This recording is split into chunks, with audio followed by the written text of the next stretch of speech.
Hey friends, Ben from Lean Strong Fitness here. I've got a couple tips for any of you who might be experiencing some aches, pains, or just general discomfort when you're starting a workout program or you've adjusted your program and have some new exercises. And one of the most important things to understand here is that the body is all connected. So when we have something that's bugging us, such as I have a history of low back injury, I've also torn my MCL and my meniscus in my knee, and I've got a funky shoulder. When something goes wrong, we don't always want to throw in the towel. We want to work through it because there's one, by staying consistent with your exercise program, you're still maintaining your habit. And two, by working through things and around things, most specifically around, you learn what your body likes and doesn't like. And I'm a big believer in that we should listen to our bodies. But for most of us, our body is speaking a different language than we're able to understand yet. And it's only through consistency that we're able to start to be like, right, that thing's going to cause that, or this thing is going to fix that. So today I've got a few tips for you if you're going through some aches, pains, or general discomfort, and that's holding you back from your fitness goals. So the first one is, if something starts to hurt, work around it. Do not quit on the plan. It's very important that you're working all the other muscle groups in your body, that you're still getting mobility, you're still getting consistency, and most importantly, you're still maintaining the habit.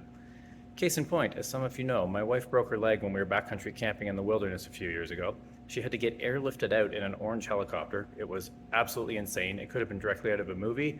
And when she was seeing the awesome athletic therapist that we go to, that athletic therapist's advice was to keep training as much as you can for every part of the body. And I've got a picture of her doing exercises in the sunroom at her house with a cast on her other foot.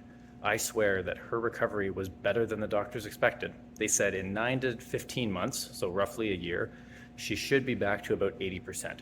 She was back to 80% in like 6 months. She crushed all the standards, and that's because like a week or two after the injury, she was still training consistently and working around that. That really impacts recovery because your full body exercise gives you a full body benefit. Even if it's like my wife's case, she couldn't use that one leg. So the first tip is work around the problem. Don't just throw in the towel. The second tip is to look at what else is going on. So exercise is more than just the stuff you do in the gym. It's the activities you do at home, it's yard work, it's snow shoveling, it's all the other physical things we do, plus it's our recovery, our nutrition, our sleep, our stress. And oftentimes the thing that caused us pain, or we think caused us pain, was actually the last straw that broke the camel's back, and it's not necessarily the worst thing. So for instance, I fractured a vertebrae when I was younger. I've got scoliosis, I've got bulging discs, my low back's a disaster. Well, at least it looks that way on any imaging. But because I've learned how to work around it, everything can get better. But I still notice if I'm doing yard work or renovations or anything where I'm in like awkward postures, my back's a little bit sore. But what makes it better is to actually go to the gym and work around that.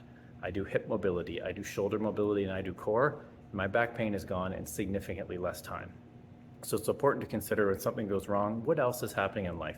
Are you going through a really stressful time? Is your nutrition on point? Are you underslept because of a big project that due at work? Our bodies don't respond to just one thing, it responds to stressors as a whole, and those all need to be managed. The third tip I've got for you is to see a professional. If you have some acute pain that's something that you didn't expect or it came out of nowhere, it's really important that when you're working on your fitness journey, you need to go see a physio, a chiro, an athletic therapist, you name it. There's always going to be some bumps in the road. Personally, I see an athletic therapist on a regular basis just for a tune-up, whether I need it or not, because when you're starting to make progress on your body that it hasn't been pushed in that way before, and keep in mind the push is good because that's how we get better, sometimes things are just going to go a little bit funky. So the rule I like to use for myself is if something's been hurting for more than a few days, or it's a new pain that I haven't experienced before, I need to hit up my athletic therapist. For you, that could be a chiro, massage, osteo, but whoever you've got on your health team. The fourth thing is to really understand, like I mentioned at the beginning, how everything is connected. There's a huge benefit to still training other parts of your body when something isn't working properly. So if my shoulder's bugging me and I can't do any pressing movements or push-ups hurt or that type of thing, I want to work around that by doing rows and shoulder mobility and things like that.